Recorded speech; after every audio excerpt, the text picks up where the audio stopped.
सत्य ज्ञान से वंचित रखना आज का विषय था। Doctor B R. अम्बेडकर ने समाज के बड़े वर्गों को सत्य और वास्तविक ज्ञान से वंचित रखने को सामाजिक दुख का एक मूल कारण माना है। उन्होंने देखा कि शिक्षा के अभाव में ये वर्ग पीछे रह गए। वे अपने ऊपर हो रहे शोषण को समझ नहीं पाए, नहीं यह जान पाए कि उनका शोषण कौन और कैसे कर रहा है। अपने जीवन के वास्तविक महत्व का भान न होना, इन सभी समस्याओं की जड़ उन्हें शिक्षा से दूर रखना ही था। बाबा साहब अम्बेडकर ने अथक प्रयासों से तथा महात्मा ज्योतिबा फुले और सावित्रीबाई फुले जैसे समाज सुधारकों के परिश्रम से आज भारत में शिक्षा सभी के लिए सुलभ हो गई है। फिर भी बाबा साहब की दूरदृष्टि थी कि समाज को केवल किताबी शिक्षा ही नहीं बल्कि सत्य और वास्तविकता पर आधारित शिक्षा भी जानी चाहिए।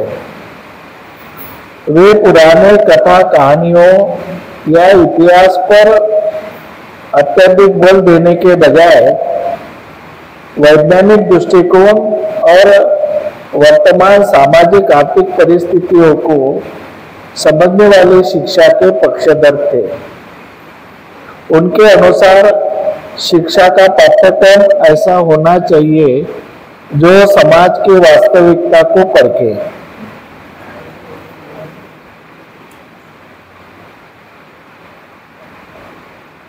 बाबा साहब अम्बेडकर चाहते थे कि शिक्षा की योजना केवल शासन पर ही निर्भर न हो।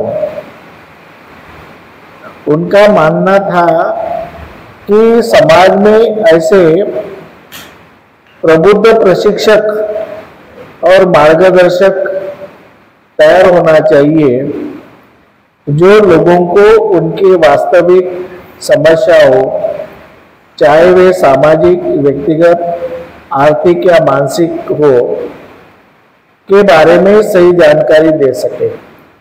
ऐसे सामाजिक शिक्षक हो, इसकी आवश्यकता है। जो प्रबुद्ध प्रशिक्षक समाज में निर्माण हो, जो वास्तविक परिस्थिति, व्यक्तिगत है आर्थिक परिस्थिति, उसका सही ज्ञान लोगों को मिले। सिर्फ शासन के ज्ञान के ऊपर आधारित समाज को नहीं रखना है। इसके लिए हमें स्वयं को उसका प्रयास करना जरूरी है। उनके शोषण के वास्तविक कारण क्या है, उनके कैसे मुक्ति पाई जा सकती है, आज भी लोग अक्सर भ्रम में जीते हैं, झूठी अफवाहों का शिकार होते हैं और आसानी से भड़काए जाते हैं। चमत्कारी और अलौकिक वास्तविकता से दूर रहते हैं। गाडगे बाबा जैसे महापुरुषों का उदाहरण देते हुए बाबा साहब ने ऐसे लोगों की आवश्यकता पर जोर दिया जो गांव-गांव जाकर लोगों के अंधविश्वास को दूर करते थे। वे उन्हें यह भी बताते थे कि उनका शोषण कौन कर रहा है, कैसे, तथा उन्हें शोषक वर्ग के चंगुल से बाहर निकालने का प्रयास करते थे। हमें यह नहीं मान लेना चाहिए कि सामाजिक समस्याओं के सभी समाधान हमें केवल पाठ्यक्रम या औपचारिक शिक्षा के माध्यम से ही मिल जाएंगे। हमें अपने स्वयं की ऐसी व्यवस्था निर्मित करनी होगी जो लोगों के कल्याण और विकास के लिए काम करे। लोगों का ध्यान जातिवाद के जाल, क्रमिक असमानता और शोषण जैसे वास्तविक मुद्दे पर केंद्रित करना चाहिए। उन्हें इन समस्याओं के कारणों को समझाना चाहिए और उनसे छुटकारा पाने का मार्ग भी बताना चाहिए। ऐसी नीतियां और कार्य योजनाएं बनानी होगी जो उन्हें शोषण से मुक्त करके सत्य ज्ञान से सशक्त कर सके। आज भी मनुष्य के मान सम्मान का प्रश्न गहरा है। गरीब और गरीब हो रहा है, परंतु उनकी और अक्सर कोई ध्यान नहीं देता। अशिक्षित लोगों की उपेक्षा की जाती है। अज्ञानता और अंधश्रद्धा एक ऐसे नशे की तरह जो व्यक्ति को मरते दम तक जकड़ लेते हैं। इस नशे में लिप्त व्यक्ति अपने परिवार का और समाज का भारी नुकसान करता है, क्योंकि यह सत्य को स्वीकार करने को तैयार ही नहीं होता। जैसे शराब का नशा उतरने पर व्यक्ति को वास्तविकता समझ आती है, वैसे ही अज्ञानता और अंधश्रद्धा में डूबा व्यक्ति अपना विनाश कर लेता है। अंत तक यह नहीं जान पाता कि उसका शोषण किसने और क्यों किया, या उसकी स्थिति इतनी दयनीय क्यों हुई। इसलिए हमें स्वतंत्र सामाजिक व्यवस्था का निर्माण करना होगा। हमें ऐसे वर्ग या संगठन तैयार करने होंगे जो समाज में जाकर लोगों की वर्तमान वास्तविकता को सही मार्गदर्शन दे और सत्य ज्ञान प्रदान करे, ताकि वो अपने समस्याओं को स्वयं पहचान सके, उनसे छुटकारा पा सके और अपना जीवन स्वयं निर्मल और उन्नत बना सके। ऐसी स्थिति का निर्माण करके ही हम सामाजिक समस्याओं को दूर कर सकते हैं और प्रत्येक मनुष्य की गरिमा को स्थापित कर सकते हैं।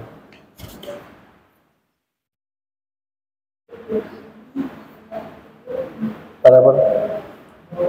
तो इस तरह से हमें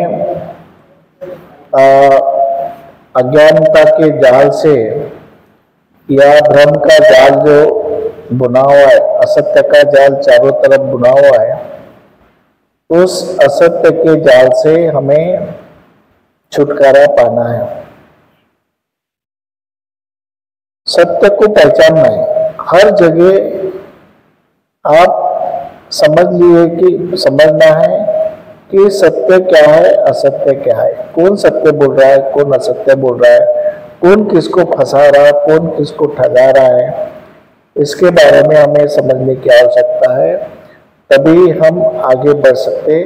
नहीं तो ये जो इन्होंने इतना जाल बनाया है कि इनके जाल से तुम छूट ही नहीं सकते। आरक्षण का मुद्दा लो, हर मुद्दा लो तो कि उसमें दो वर्ग आते हैं। इनको आरक्षण की क्या जरूरत है, इनकी परिस्थिति अच्छी हो गई है। अब जिसको वजह से आदिवासी को भी आरक्षण मिल रहा है, शेड्यूल कास्ट के दूसरे जाति को भी आरक्षण मिल रहा है, लेकिन वो उनको खुद आरक्षण ले रहे हैं, लेकिन स्वयं विरोध कर रहे हैं कि इनको आरक्षण की क्या जरूरत है। अब उनको ये पता नहीं कि बाबा साहब की वजह से उनको भी आरक्षण मिल रहा है, उनको भी सुविधा मिल रही है, लेकिन वो सत्य उनको पता नहीं है, सत्य के जानते नहीं। बहुत से पढ़ाई का जो अभी समस्या है, बच्चों को अच्छी पढ़ाई नहीं दी जा रही। सिर्फ अपने बच्चों को नहीं जा रहे, क्या सभी के बच्चे जितने भी देहातों में प्राइमरी स्कूल में बच्चे हैं, उनको अच्छे से पढ़ाई नहीं दी जा रही। तो उसमें सभी समाज का नुकसान हो रहा, लेकिन ये सत्य बात समाज समझ नहीं पा रहा। हमारे जैसे लोग बोलते तो बोलते उनके ये है, अपने पीछे लगते, ये चिल्लाते रहते हैं। तो इस तरह से जो सत्य है वो समझ में नहीं आ रहा लोगों को कर्मकांडों में, पूजा में सब जकड़ के रख दिया है। और हमें उस कर्मकांडों से बाहर निकलना पड़ेगा और सत्य को समझना पड़ेगा, और सत्य को समझ करके हर चीज का सॉल्यूशन निकालना पड़ेगा, तभी हम लोग आगे बढ़ सकते। तो इस तरह से ये जो विषय है, अभी इस विषय को हम समाप्त करते हैं। धम्म पालन गाथा लेते हैं। बंटी जी बोलता कि या विषय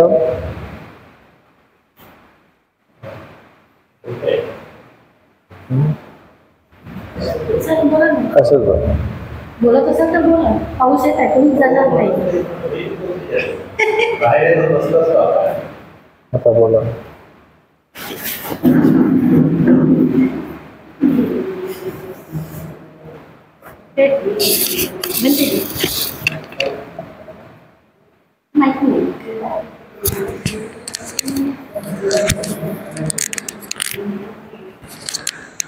पाऊस येत आहे, आपल्याला पोर्चमध्येच बसावं लागेल, त्यापेक्षा आपण क्लासमध्ये बसू।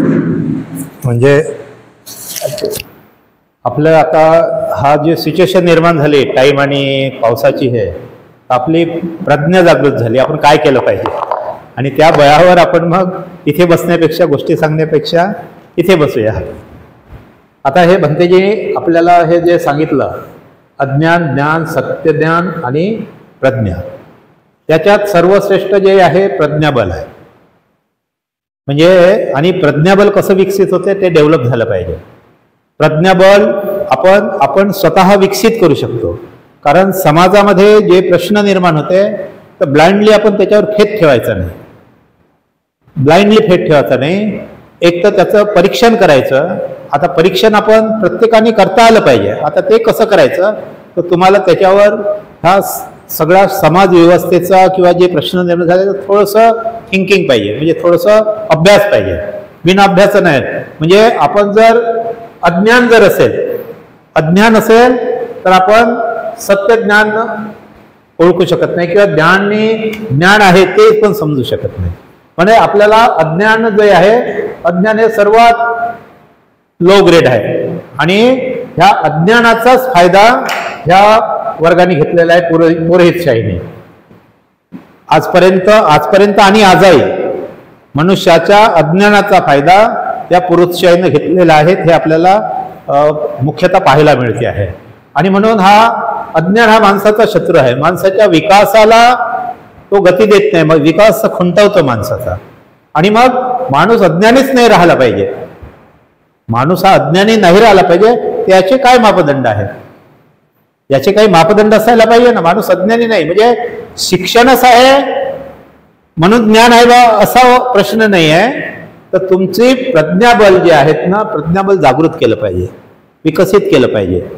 माणसाला माइंड आहे, मन आहे माणसाला, आणि त्या आधारावर काय सत्य आहे ते सत्य शोधलं पाहिजे।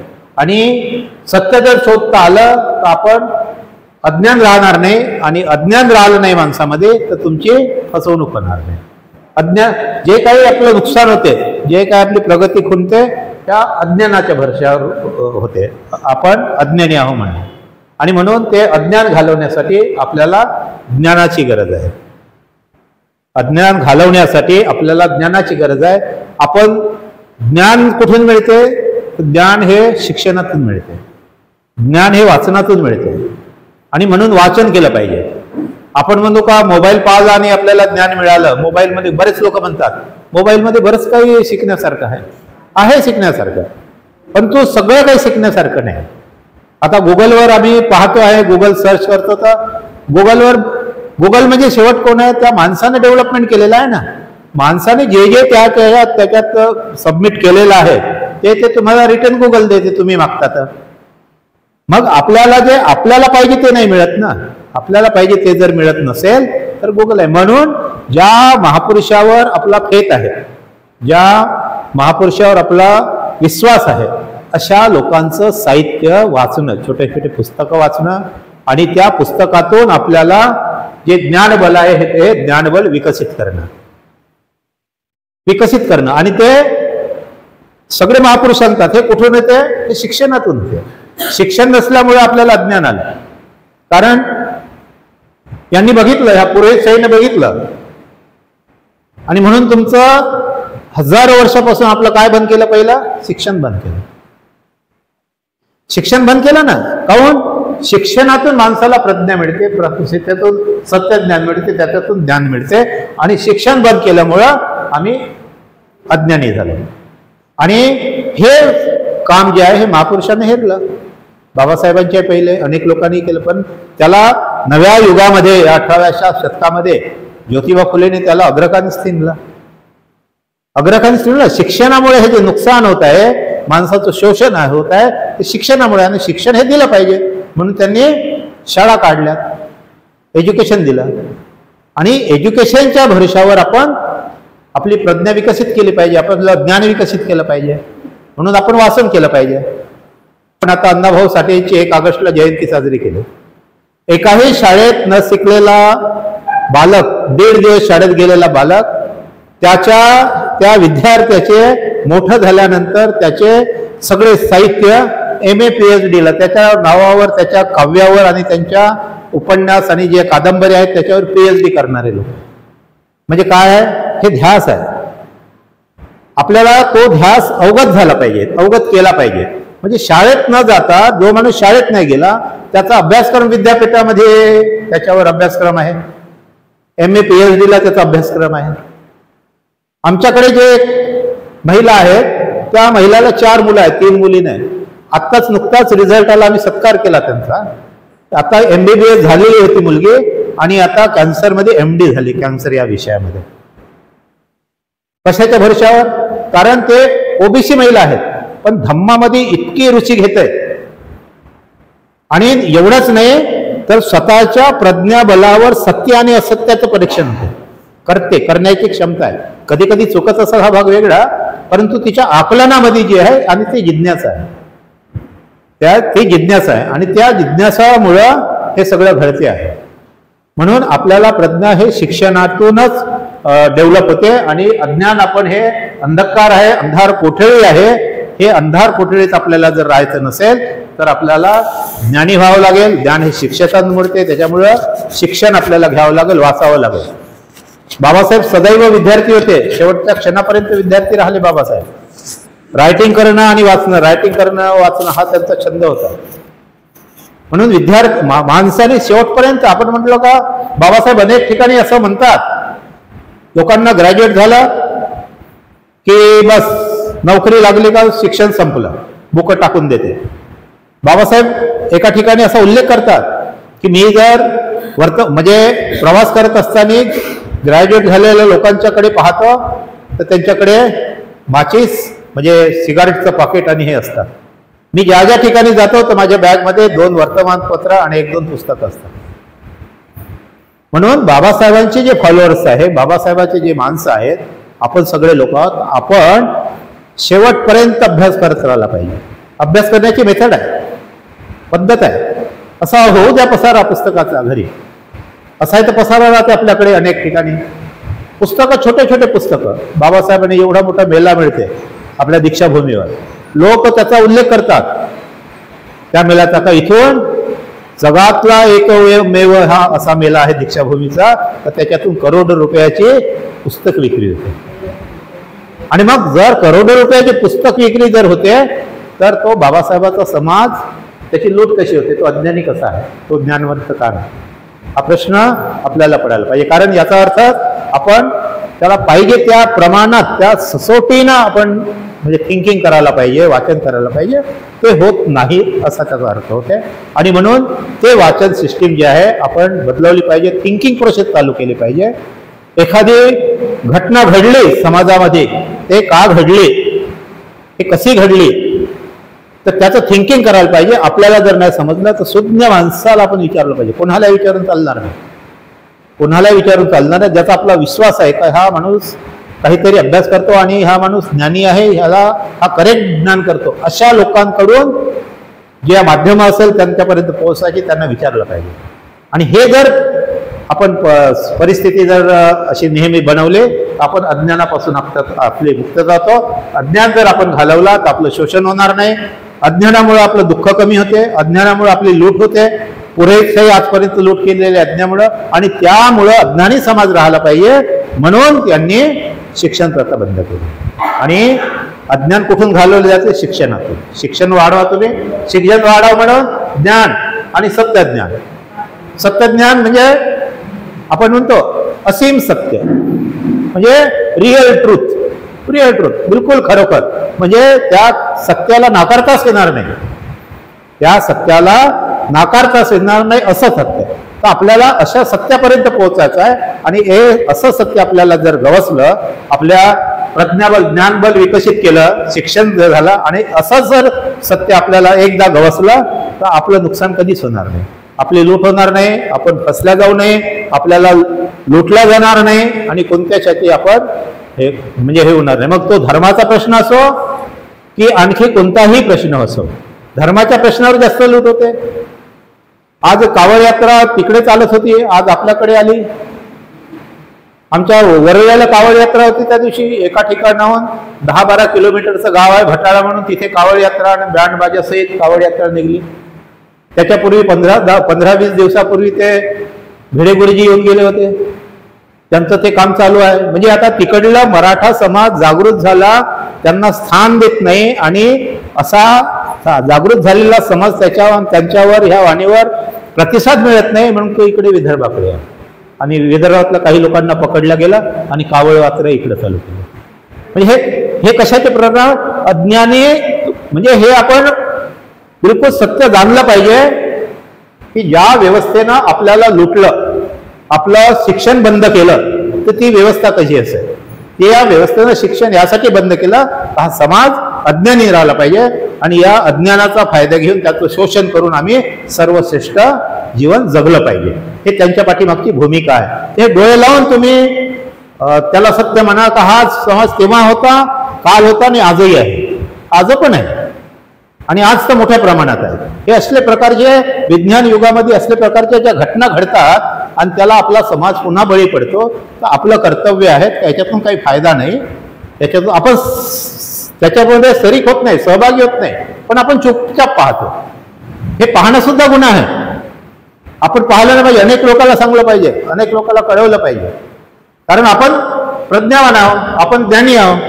मग आपल्या डोळ्यात देखत कोणाची फसवणूक जर होत असेल तर त्यांना आपण थांबवलं पाहिजे. धम्म तो आहे ना, धम्म ते सांगते आहे ना. एखादी प्राणीमात्राची हिंसा जर होत असेल, कोणी बळजबरीनं करत असेल, तर त्यांना आपण बोललं पाहिजे तुम्ही का असं वागता. एखाद्या पुरुष मंडळी एखाद्या बाईला जर त्रास देत असेल ना, आपल्या एखादी तिथे उभं राहायला पाहिजे. असू द्या, काही काय करणार आहे ते. तर हे जे आहे हे प्रज्ञाबळ आहे, हे ज्ञानबळ आहे. आणि ही ज्ञानबळ आपण विकसित जर केलं तर आपण समाजाचा आणि आपलाही फायदा होतो. आणि त्याच्यामुळं आपल्याकडे जे पाठीमागे जे आपले मुलं बाळं आहेत ते सुद्धा ऑब्झर्वेशन करत राहते आपल्या गोष्टीचं. म्हणजे हे एवढंच राहत नाही, आपले छोटे मुलं असते आणि त्या मुलावर आपल्या अशा वागण्याचा सुद्धा एक चांगला परिणाम होत असतो. आणि मुलं ते त्याचं अवलोकन करीत असते आणि बरं वाईट चांगलं काय आणि खोटं काय हे ते ऑब्झर्वेशन करत असते. आणि तो आपली जी प्रज्ञा आहेत, आपलं जे माइंड विकास जे आहे त्याच्यावर चिंतन करत असते. तुम्हाला बोलून दाखवलंच पाहिजे असं काही नाही, परंतु काही विद्यार्थी बोलून पण आई वडिलांना दाखवतात तर तुम्ही असं करायला नव्हतं पाहिजे, तुम्ही हे चूक केलं, किंवा पप्पा तुम्ही शाबास, तुम्ही छान काम केलं. म्हणजे हे मुलं बोलतात. तर हे जी प्रक्रिया आहे ही प्रक्रिया आपण सदैव ठेवली पाहिजे. आणि हे जे सत्यज्ञान आहे, सत्यज्ञान म्हणजे आपल्याला माहित आहे रिअल ट्रूथ ओळखणे आणि कशाच्या भरावर प्रज्ञाबळावर. ह्या सगळ्या याचा सार जे आहे हे प्रज्ञाबळ जे आहे आमचं बहुत स्ट्रॉंग राहिलं पाहिजे, विकसित झालं पाहिजे. आणि हे विकसित करायचं असेल तर ह्या सगळ्या गोष्टीवर आपण ह्या मिळवू शकतो आहे.